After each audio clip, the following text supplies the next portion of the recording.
자, 오늘 말씀은 제목처럼 말씀의 능력과 묵상이라는 제목으로 말씀을 드리겠습니다. 오늘 우리가 같이 읽을 말씀, 느헤미야라는 인물이 나옵니다. 그리고 에스라라는 인물이 나옵니다. 제가 보니까 우리 성도님들이 성경을 읽을 때 그 제일 혼동되는 부분이 이 느헤미야와 에스라입니다.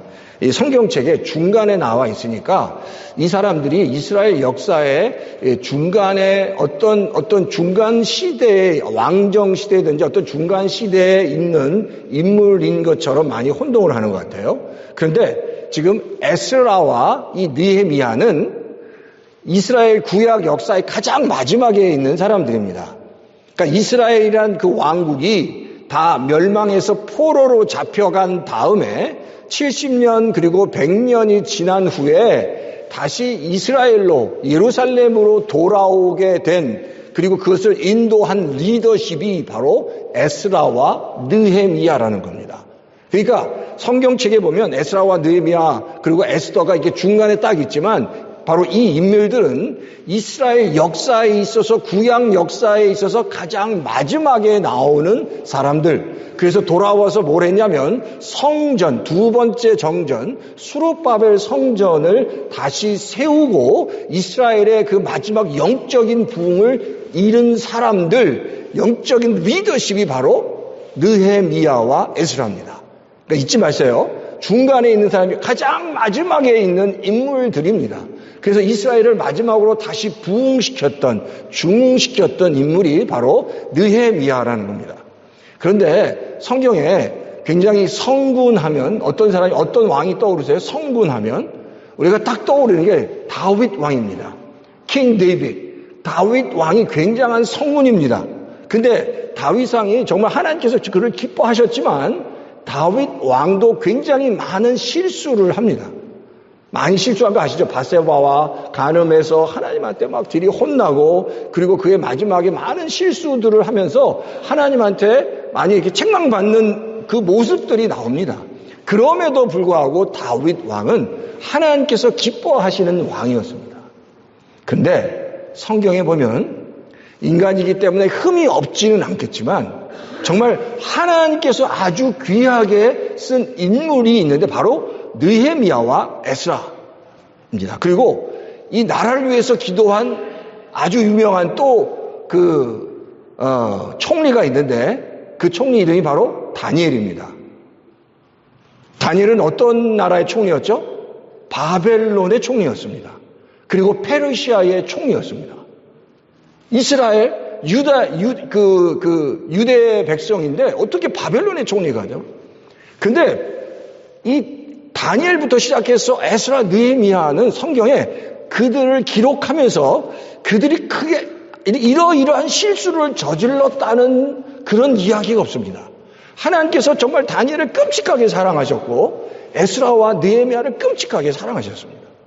근데 그들이 그렇게 정말 하나님의 사랑을 받으면서도 인간이 할 수 있는 그 실수가 거의 없는 이유는 제가 보기엔 딱 한 가지입니다.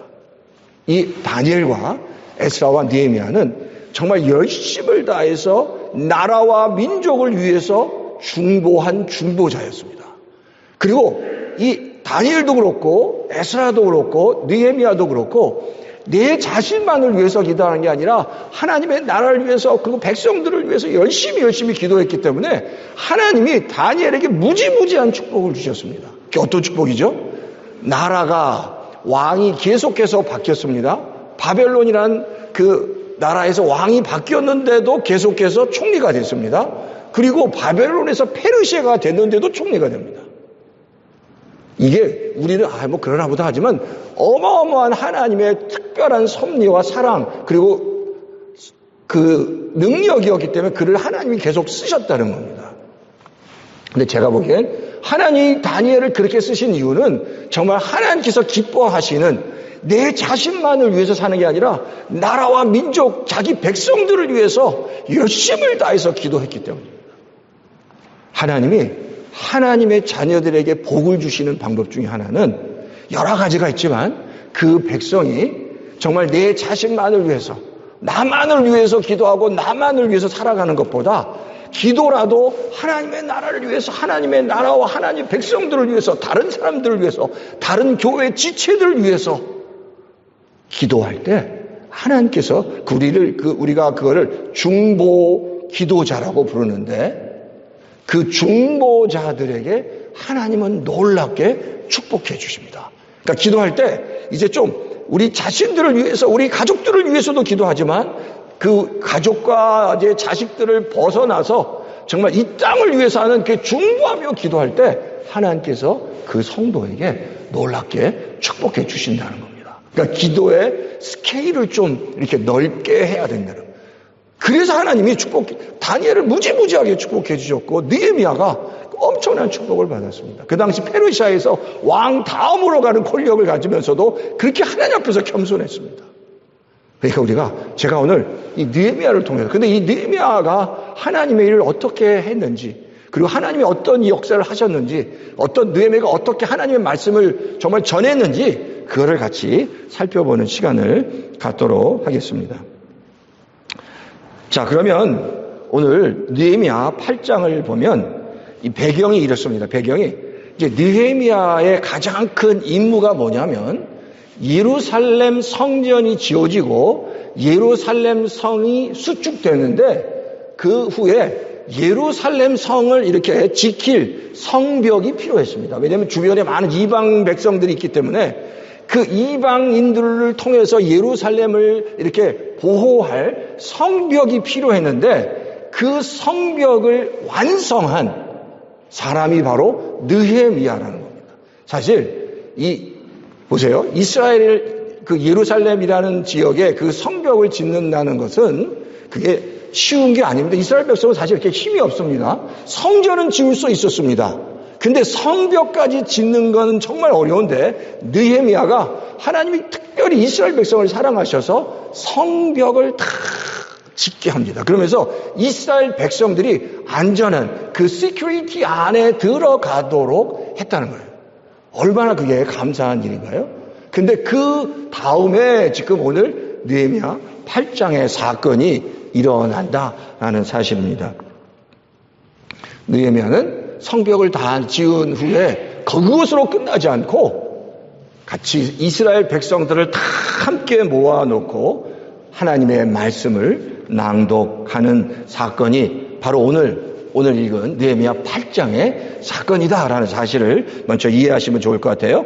자, 그럼 오늘 본문을 통해서 첫 번째 우리가 교훈이 뭐냐면 한번 다 같이 한번 읽어볼까요? 첫 번째, 시작. 말씀 묵상은 말씀 앞에 서는 태도에서 시작됩니다. 다시 한번, 하나도 안 읽으세요. 다 같이 읽겠습니다. 시작. 말씀 묵상은 말씀 앞에 서는 태도에서 시작됩니다. 말씀 묵상은 말씀 앞에 서는 태도다. 왜냐하면 오늘 보면 느헤미야 8장 1절에 보면, 자 보세요.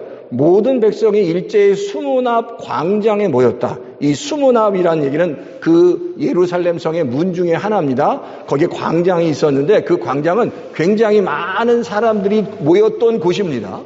근데 거기에 모였는데 학사 에스라에게 여호와께서 이스라엘에게 명하신 모세의 율법책을 가져오기를 청했다라고 말합니다. 자, 모든 백성이 일어나서 지금 요청을 합니다. 학사 에스라에게 여호와께서 이스라엘에게 명하신 율법책을 가져와서 우리를 읽게 해달라고 수문 앞 광장에 모인 이스라엘 백성들이 요청하고 있다라는 겁니다. 근데 여기서 말하는 첫째입니다. 넘어가지 않으셔도 됩니다. 넘어가지 않으셔도 되고요. 자, 이 수문 앞 광장이라는 곳은 누구나 들락날락 할 수 있는 그런 곳입니다. 그리고 굉장히 큰 곳입니다.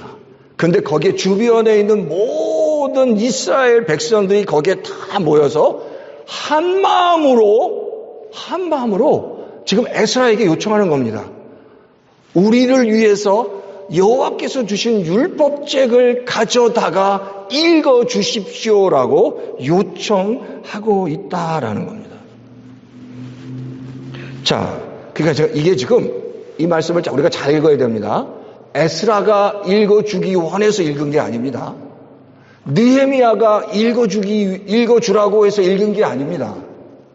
성벽을 다 지은 다음에 이스라엘 백성들 안에 이제 이 성벽을 통해서 물리적인 피지컬한 이런 성벽은 다 지어졌는데 이스라엘 백성들이 깨닫는 게 뭐냐면 이게 겉으로 이제 모든 프레임들은 다 됐는데 하나님 우리가 이 안전한 곳에서 정말 이제 하나님의 말씀대로 살아가기 원합니다라는 말씀에 대한 갈망이 이스라엘 백성들에게 있었다는 겁니다.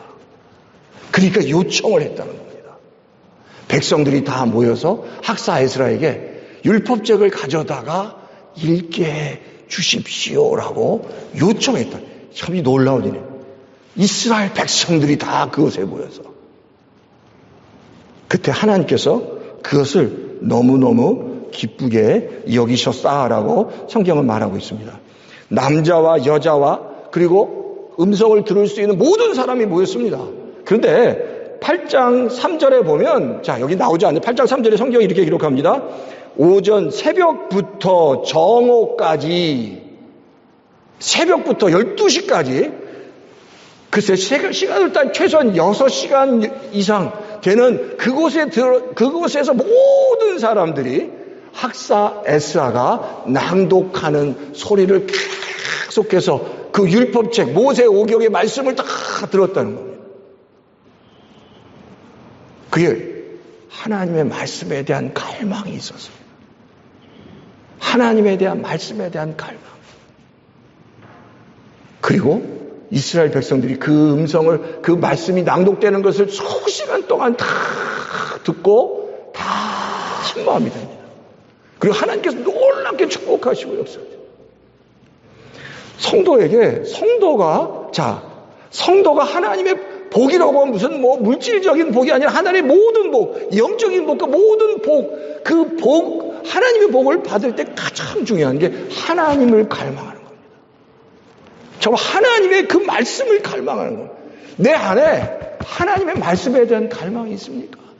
우리 임마누엘 한인 장로의 성도 하나님의 말씀에 대한 갈망이 있습니까? 내가 오늘 아침에도 하나님 말씀을 내가 읽어야겠다. 하나님 말씀을 통해서 하나님의 음성을 들어야겠다라는 갈망이 내 안에 있냐. 그 갈망이 있어야 합니다. 그 갈망이 없다면 내 신앙이 조금씩 식어가고 있다는 겁니다. 하나님의 말씀에 대한 하나님의 음성에 대한 갈망이 우리에게 있어야 한다는 겁니다. 근데 바로 그 갈망이 말씀에 대한 갈망이 이스라엘 백성 가운데 있었다라는 겁니다. 그 말씀을 사모하는 자에게 하나님께서 찾아와 주십니다. 말씀을 사모하는 자에게 하나님께서 찾아오신다. 사무엘상 3장에 보면 어린 사무엘이 나옵니다. 어린 사무엘이 이렇게 누워서 자고 있는데 잘 아세요. 누워서 자고 있는데 모르죠. 하나님이 사무엘아 사무엘아 부릅니다.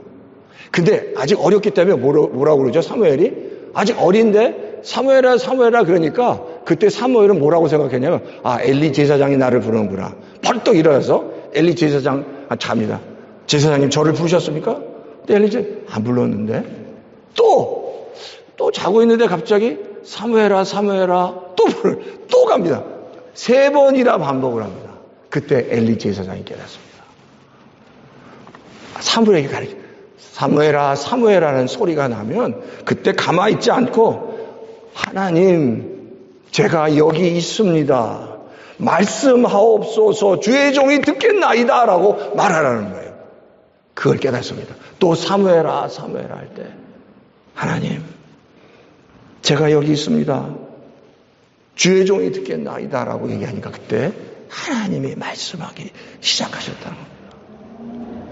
하나님은 하나님의 백성들에게 말씀하기 원하십니다. 하나님의 말씀을 통해서 기도를 통해서 하나님의 백성들에게 말씀하기 원하십니다. 지금 이 설교를 통해서도 하나님 말씀하기 원하시는 겁니다.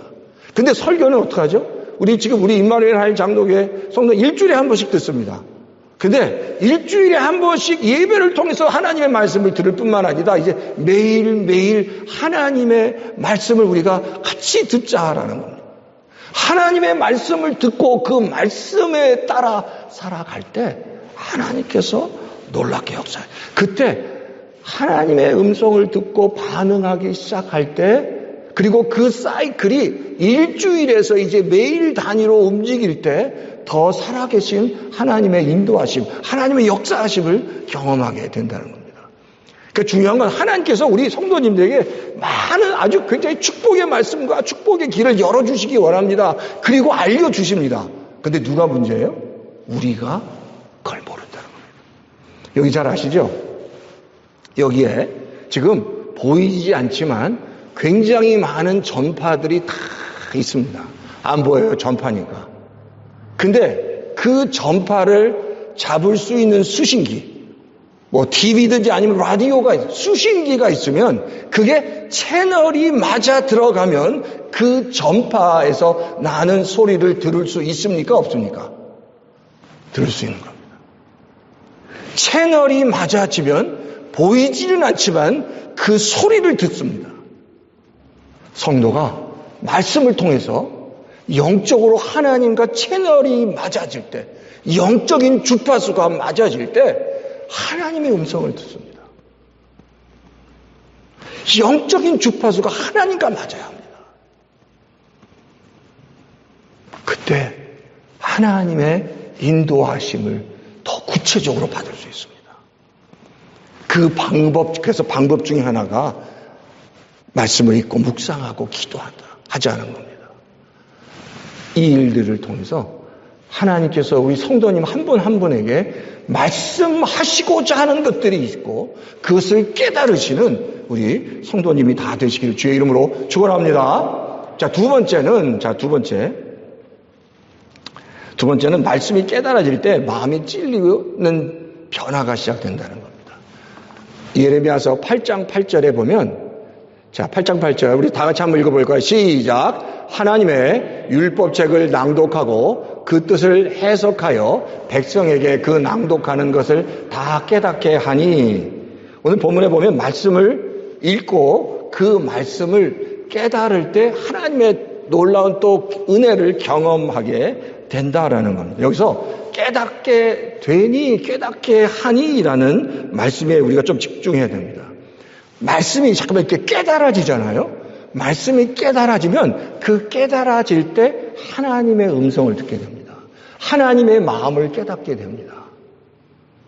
하나님의 음성을 듣고 하나님의 마음을 알게 되는 겁니다. 그러니까 성도는 하나님의 말씀을 읽으면서 그 말씀이 깨달아지는 은혜와 역사가 있어야 됩니다. 그냥 읽는 게 아니라 그 말씀이 깨달아지는 역사, 그 은혜를 경험해야 됩니다. 그게 많아지면 많아질수록 말씀이 깨달아질 때 하나님의 마음이어야 됩니다. 그래서 우리가 말씀을 같이 읽는 겁니다. 근데 읽기만 하는 게 아니라 그 말씀을 붙잡고 같이 기도할 때, 그 말씀을 붙잡고 기도할 때 그 말씀을 깨달아진다는 겁니다. 그 일들을 우리가 해야 된다는 겁니다. 근데 오늘 본문에 보니까 말씀을 깨닫게 했다라고 얘기합니다. 그리고 9절에 보니까 백성들이 율법의 말씀을 듣고 다 울었다라고 말씀하고 있어요. 왜 울었을까요? 왜 말씀을 듣고 말씀이 깨달아지고 그 살아있는 말씀이 내 삶을 내 생각을 터치하기 시작해요. 지금 수문학 광장에 있는 이 성경에 보면 수문학 광장에 다 모여서 이제 에스라가 하나님의 말씀을 다 낭독했습니다. 근데 아까 다 낭독했을 때 성경에 보니까 에스라뿐만 아니라 주변에 있는 모든 레위인들과 에스라를 도왔던 모든 영적인 리더십들이 하나님의 말씀들을 이스라엘 백성들에게 다 설명하고 이해시켰다는 겁니다. 다 이해하기 어려우니까 그들이 말씀을 듣고 설명을 듣고 이해하기 시작했습니다. 그리고 말씀이 깨달아졌습니다. 그러니까 그 말씀을 통해서 나 자신을 비추어 보기 시작했다는 겁니다. 그러니까 말씀이 꼭 나를 보는 거울과 같았다는 겁니다. 그래서 사람들이 그 거울 속에 보여지는 나의 부족함, 나의 연약함, 나의 상처, 나의 아픔, 나의 죄악들이 다 말씀을 통해서 보여졌다는 겁니다.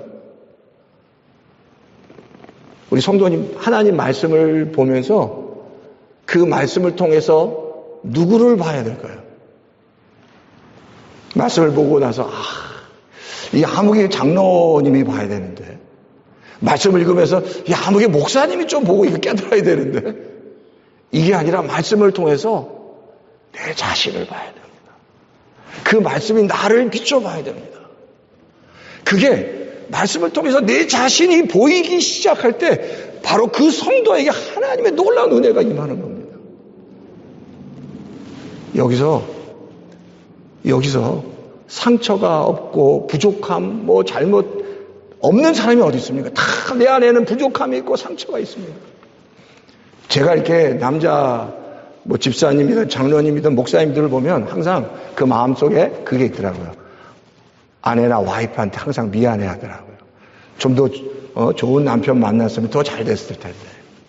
그런 마음들이 항상 있어요. 저도 그렇습니다. 예, 다 그래요. 그러니까. 근데 중요한 건 그런 마음들 다 부족한 것들이 다 있습니다. 근데 중요한 건 그런 것들에 사로잡힌 게 아니라 그럼에도 불구하고 하나님이 우리를 다 사랑해 주십니다. 만약에 그렇게 부족한 것에 사로잡혔으면, 그리고 제가 부족한 것들 다 따지면은 저도 옛날에 다 이혼당했을 것 같아요. 옛날에 다 그냥 와이프의 은혜로 살아가는 겁니다. 그냥 여기 제가 보면 남자들 다 안 그렇습니까? 살아주는 거야. 그러니까 살아주는 거야. 그러니까 보면 근데 다 부족해. 근데 그걸 가지고 내 자신을 봐야 됩니다. 그리고 내가 변해야 돼요. 말씀을 보고 이건 아무개 목사님, 아무개 장로님이 아니라 아무개 집사가 아니라 내가 그 말씀 안에 내 자신이 보여야 합니다. 그러니까 말씀은 거기까지 가야 되는, 그냥 읽는 게 아니라 말씀을 통해서 깨달아지고 하나님의 마음이 이해가 되고 그리고 내가 말씀을 통해서 보여져야 합니다. 그러면 그때부터 하나님 일들이 내 삶 속에서 일어나기 시작합니다. 그 일을 같이 좀 하자는 겁니다. 하루아침에 되지 않습니다. 그러니까 제가 어떻게든지 좀 같이 도우면서 같이 하실 수 있도록 그렇게 애쓰고 쓰고 하면 좋을 것 같습니다. 그러니까 사실 말씀은 뭐라고요? 거울을 보는 겁니다. 아침에 그렇잖아요. 아침에 막 자고 일어나서 딱 거울에 딱 쓰면 헝클어진 머리에다가 그냥 옷도 막 그냥 그렇게 다 되잖아요. 그러니까. 근데 그걸 보면서 어떨 때 깜짝깜짝 놀랍니다. 누가 저기 서 있는지. 그런데 그런 모습을 직시하고 또 나가는 겁니다. 그리고 단장된 모습으로 다시 거울을 보는 것처럼 말씀을 통해서 우리 자신을 보면서 하나님 앞에 나가시는 우리 성도님 다 되시기를 주의 이름으로 축원합니다. 말씀에 이렇게 훈련되기 시작하면 그 성도를 하나님께서 축복하실 겁니다. 그리고 그냥 말씀만 붙잡는 게 아니라 그 말씀을 붙잡고 같이 기도할 때 제가 한번 보면 여기 계신 우리 임마누엘 한인 장로교의 모든 성도님들 또 부부들도 다 남편을 끔찍하게 사랑하고 남편은 아내를 다 끔찍하게 사랑하더라고요. 또 아프시면 정말 다 걱정을 하시더라고요. 예전에 우리 허본내 집사님이 한국에 가셨을 때 좀 아프셨잖아요. 다치셨잖아요. 그때 제가 허만수 집사님이랑 잠깐 통화를 하는데 아주 그냥 걱정이 늘어져 계셔가지고 너무 걱정을 하시더라고요. 야, 이렇게 와이프를 사랑하시는구나. 제가 아주 몰랐는데 이렇게 남자가 표현을 안 할 것 같은데 그렇게 막 걱정을 하시더라고요. 그러니까. 근데 그게 본심이에요. 그러니까. 근데 중요한 건 그렇게 마음으로 걱정하는 것보다 한번 생각해 보세요. 사랑하는 아내와 남편을 위해 정말 진심으로 기도해 보신 적이 얼마나 계십니까? 기도를 해야 돼. 기도. 이제는 기도하는 겁니다. 그냥 사랑하는 게 아니라 기도할 때 하나님께서 놀랍게 역사하실 줄 믿습니다. 자, 세 번째는 말씀을 통해서, 회개를 통해서 그 말씀이 우리에게 참된 기쁨과 능력이 될 수 있다는 겁니다. 오늘 느헤미야서 자, 세 번째 보여주시겠어요? 세 번째. 그 다음 슬라이드 좀 보여주십시오. 느헤미야서 보면 자, 18장 10절에 이날은이라고 하죠. 이날은 이제 오늘 우리 주의 성일이니 근심하지 말라. 여호와로 인하여 기뻐하는 것이 너희의 힘이니라 라고 얘기합니다.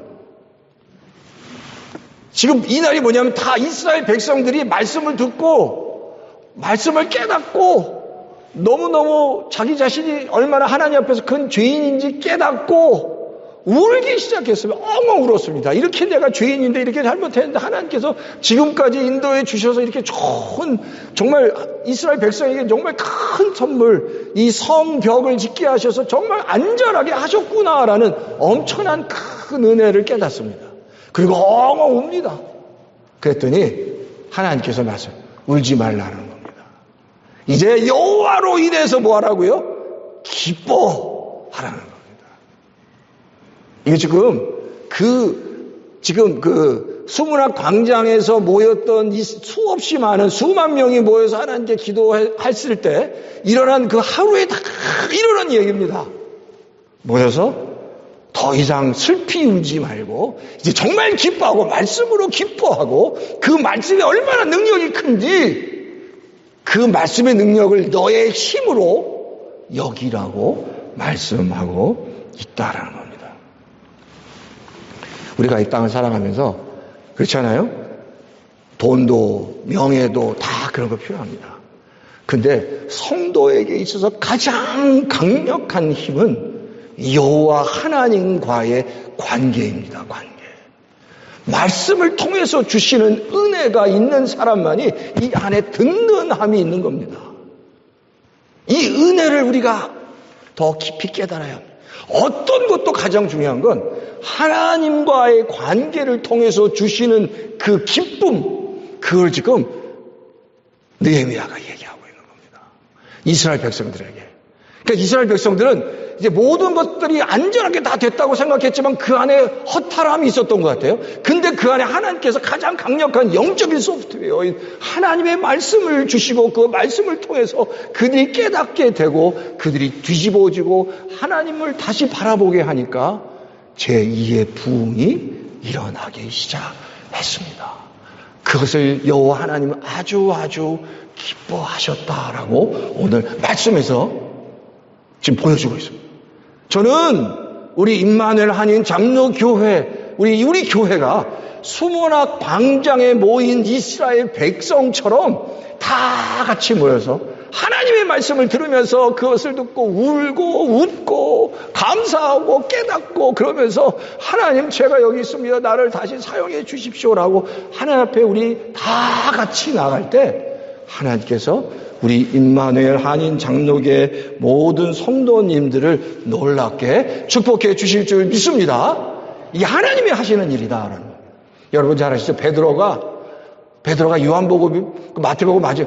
예수님을 3번이나 부인하잖아요. 그러니까 3번이나 그 3번이나 부인하고 나서 예수님 얼굴을 다시 볼 수 있겠습니까? 근데 그 베드로가 갈릴리 호수 요한복음 21장의 갈릴리 호수에서 다시 예수님을 만났을 때 예수님이 뭐라고 그러죠? 그때 예수님이 뭐라고 그럽니까? 베드로를 만나서 생각하세요? 뭐라고? 내가 나를 사랑하느냐? 그것도 3번이나 똑같이 네가 나를 사랑하니?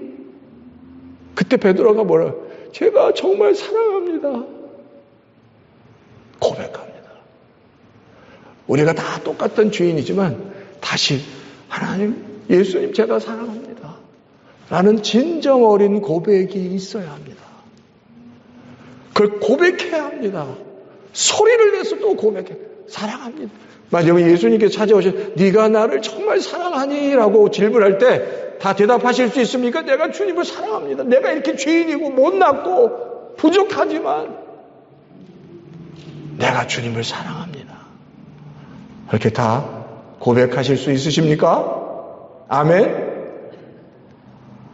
하면 되는 거예요. 그러니까. 그때 하나님께서 안아주시고 품어주십니다. 우리 임마누엘 장로계 모든 성도님들을 붙잡아 주실 줄 믿습니다. 자, 이제 말씀을 맺겠습니다. 이 시간 이제 제가 말하는 게 말씀이 우리의 삶의 중심이 돼야 됩니다. 그렇죠? 말씀이 우리 삶의 중심이 되어야 됩니다. 자, 첫째는 말씀 묵상은 하나님 앞에 서는 태도고, 둘째, 말씀이 깨달아질 때 마음이 찔릴 때 변화가 일어납니다. 셋째, 말씀이 회개를 지나서 우리의 진정한 기쁨과 능력이 되어야 합니다. 2026년도 한 해 우리 임마누엘 장로교회 하나님께서 귀하게 사용하실 텐데, 그리고 많은 태스크, 또 많은 미션들 주시고 또 은혜도 주실 텐데, 그때 항상 말씀에 바로 서 있는 우리 임마누엘 한인 장로교회 모든 성도님 다 되시기를 주의 이름으로 축원합니다. 아멘.